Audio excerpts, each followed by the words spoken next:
সবচেয়ে কঠিন কাজ হচ্ছে কথা বলা, সেটাই আমার লাগে।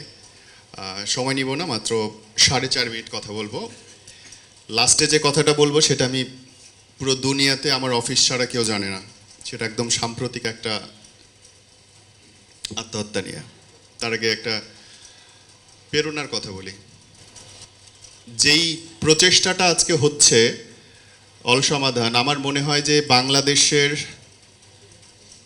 100% মানুষই তো আসলে অসুস্থ আমাদের জীবনযাত্রা, আমাদের খাবারের জন্যে। যদি তাই হয় তাহলে 20 কোটি মানুষের জন্যই এই অ্যাপসটা আসলে জরুরি ছিল। So thank you.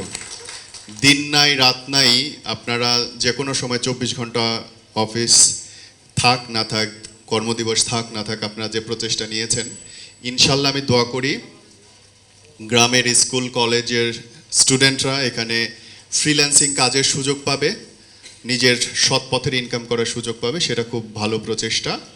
একই সঙ্গে যারা প্রবাসে থাকেন, প্রবাসীরা চাইলে নিজের মা বউ বাচ্চার জন্য ওষুধ পাঠাতে পারবেন, এটা একটা ভালো প্রচেষ্টা। অ্যাম্বুলেন্স পাবে, সেটা একটা ভালো প্রচেষ্টা। বিভিন্ন ডিসপেন্সারি তারা আলাদা করে কর্মসংস্থানের সুযোগ পাবে, বিক্রির সুযোগ পাবে, মানুষের বাসায় পৌঁছে দিতে পারবে ওষুধ। এটা একটা খুবই সুন্দর উদ্যোগ। So thank you. আমি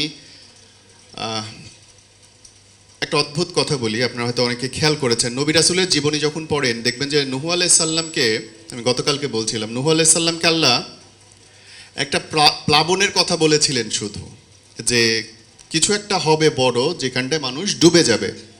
ওনার কাছে শুধু এইটুকুই নাজিল হয়েছিল, তাই না?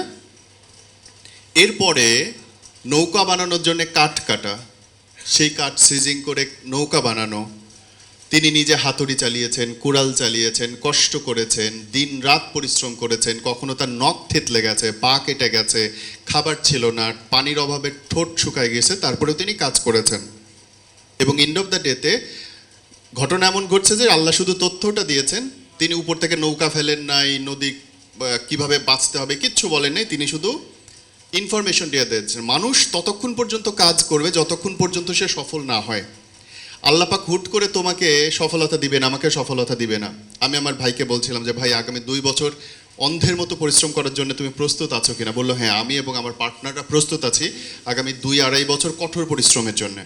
আল্লাহ পথ হয়তো তোমাকে ইঙ্গিত দিয়েছে যে এটা একটা ভালো পথ, এটা আল্লাহ পাকের দেওয়া, পরের টুকু তোমাদের, এবং আমি বিশ্বাস করি যে হ্যাঁ সেটা সম্ভব। সো আমি দোয়া করি আল্লাহ সেটুকু সুযোগ তোমাদের দান করুক সবাইকে, ভাই ব্রাদার, এবং আপনারা সহযোগিতা করবেন। ওইটুকু তো জানেন যে আমাদের ব্রেন কিন্তু মিথ্যা সত্যির পার্থক্য ধরতে পারে না। আর এই জন্য রাত্রেবেলায় ঘুমের মধ্যে একটা ভয়ের স্বপ্ন দেখলে আমরা ঘেমে উঠি, কোনো কারণ নাই তো ফ্যানের নিচে ঘামা।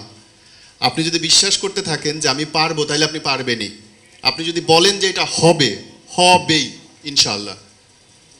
সো আমরা যদি বিশ্বাস করি যে এটা হবে, আপনারা আত্মীয় স্বজন বন্ধু বান্ধব সমাজকর্মী যারা আছেন, আপনারা যদি বলেন হবে, তো সেটা হবেই, আনডাউটলি হবে।